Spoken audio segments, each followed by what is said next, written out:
The New York State Office of Addiction Services and Supports, or OASAS, provides this podcast as a public service. Opinions expressed do not necessarily reflect those of the agency or state. This is Addiction, the Next Step.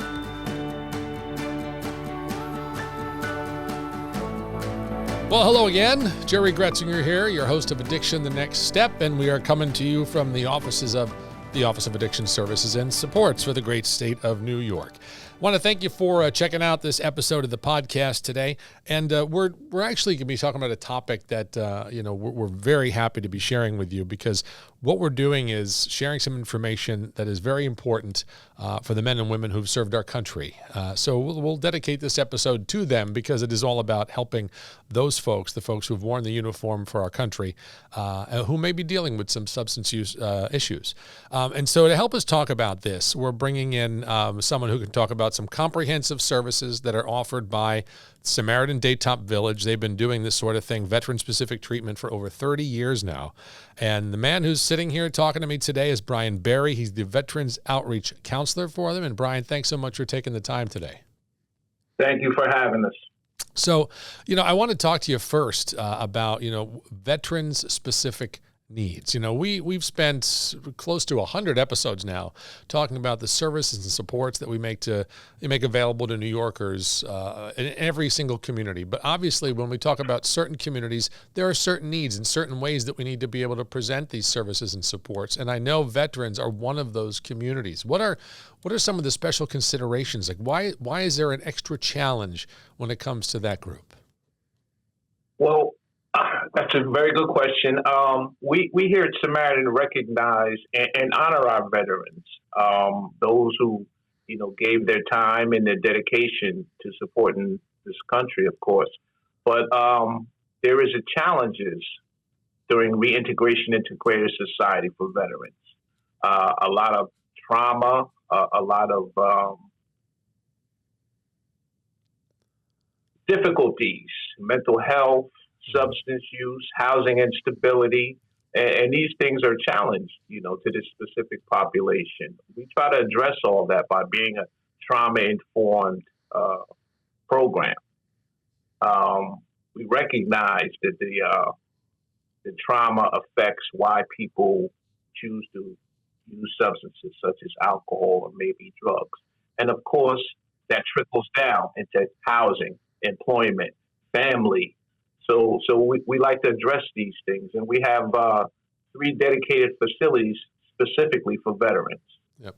So, we talk about the unique challenges and the unique needs that they have.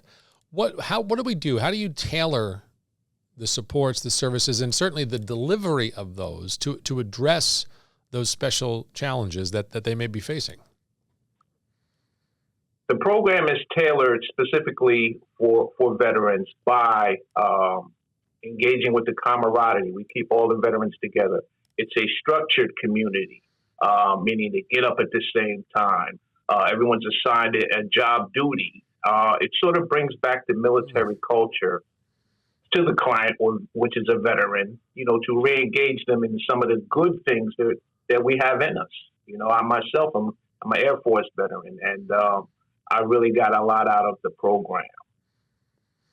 So, go ahead. No. After you.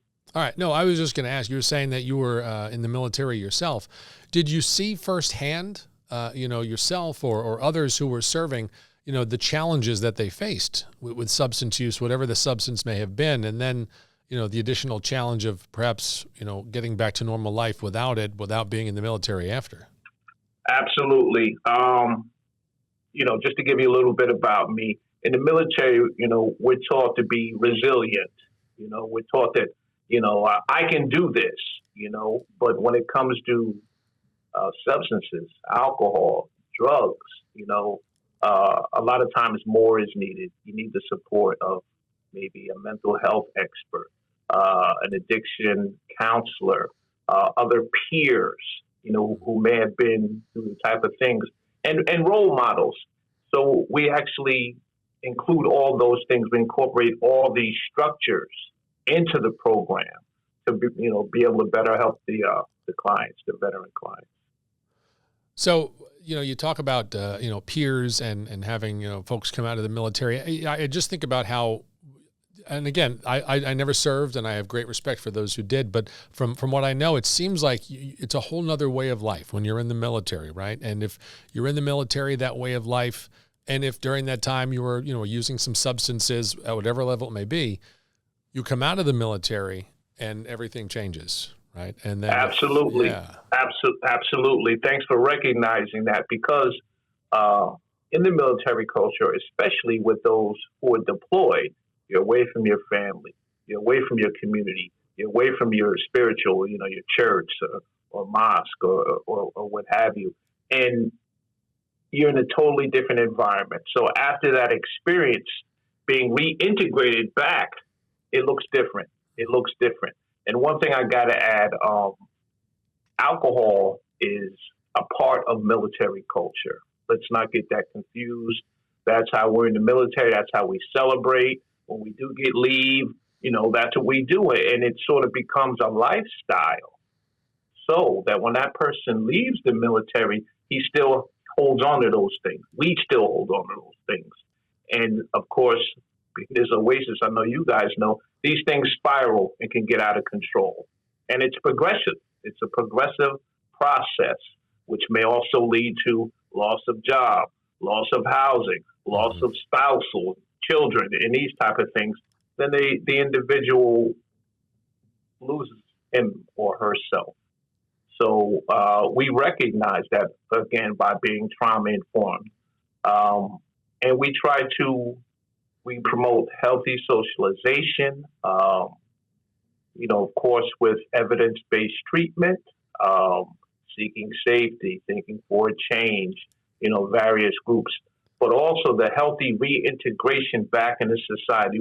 Well, some of the few programs that actually do that, we go to Jets, Giant games, basketball games, football games, Broadway plays, and a host of other things, which I'll name. But that's important because I'll use myself as an example. I went to tons of sports events, and I always had, a drink in my hand, and that's not for everyone. We recognize that those who have these challenges of substance or alcohol abuse, to sort of overcome that and learn to live a new way of life. Yeah, and and Brian, you said before too, and I imagine this is a big part of it, that also part of that military lifestyle is you're taught to be resilient. I can do this. I'm strong. I can barrel through. Come home, may still be using alcohol, like you were saying. It's still a part of your life. Is there a challenge sometimes for someone who has served coming home, facing these challenges, to ask for help? Absolutely. As veterans, as we both agree, resilience is primary. It's all about, the individual, and, we will these things. And once an individual like myself, gets accustomed to using these type of mechanisms to solve problems, it gets ugly. And like you said, we don't like to ask for help. We're solid, we're prideful, put your shoulders back, chest out. And that's sort of the mentality that a lot of veterans are taught and have. Yeah. So, all right. So somebody's listening to this, somebody who's a veteran, and they're seeing themselves in a position where, all right, well, maybe I'm having a difficult time handling, how much alcohol I'm using. What's their first step? How do you encourage them to move in the direction of kind of getting the support that you make available? Well, it depends on the individual. First, our programs are always based on what the individual needs or has. Some people come from the court system. They may have legal issues. Some people come from homelessness. Some people, have homes and jobs and are barely holding on to them, and their job may say, hey, you need to do 90 days. So each individual is treated accordingly, of course.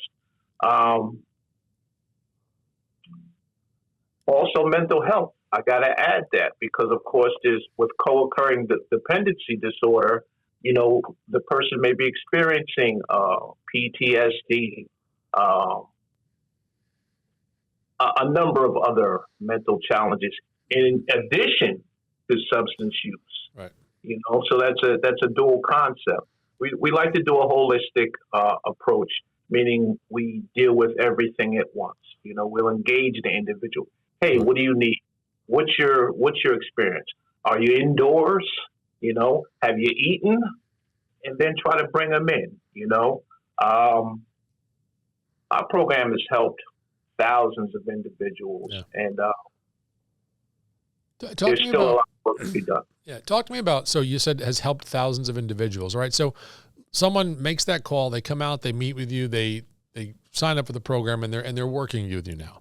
So I have some notes here on the program. It talks about, helping veterans rediscover unique skills, right? Giving them the compassion, empathetic support that they need, helping them reintegrate into society. Talk about those types of things. So like if someone does make that call, they get involved, what can they anticipate? Like what's the path? And I know it can be different for everyone, but generally speaking, the path to wellness and recovery. Generally, the path will be to come in, speak to me or some of the other staff at the Veterans Facility. We do an assessment. Hey, what are you dealing with? There will be, of course, different screenings, different mental health assessments.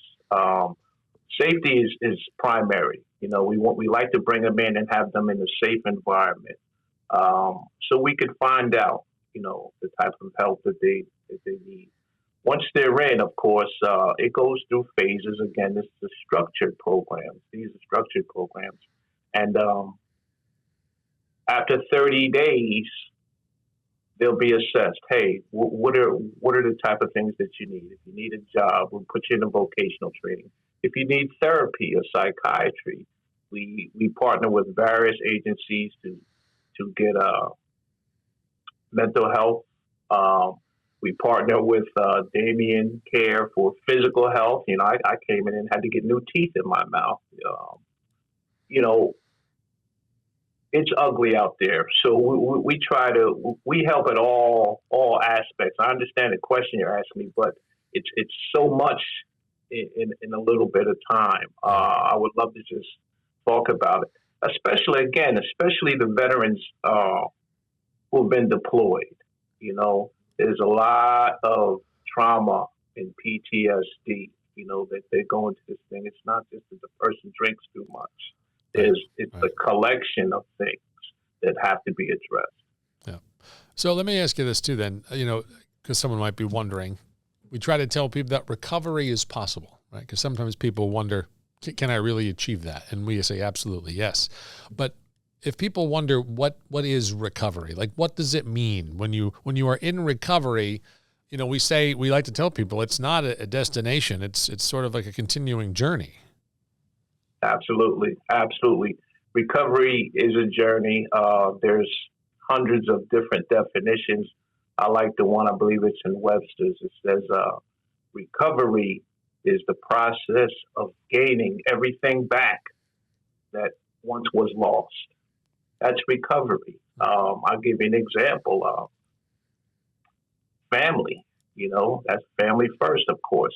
Re-engaging with family, getting a better career, dreams like going back to school. I got my degree from the program, got connected with the VA, had a grant, and I was able to get my degree and, a better job and, re-engaging with my family. And for me, the thing is giving back, to be able to help the next veteran or human being into the program. That's recovery. And Brian, so we've kind of talked around it. We haven't addressed it directly, but you made a couple references to it.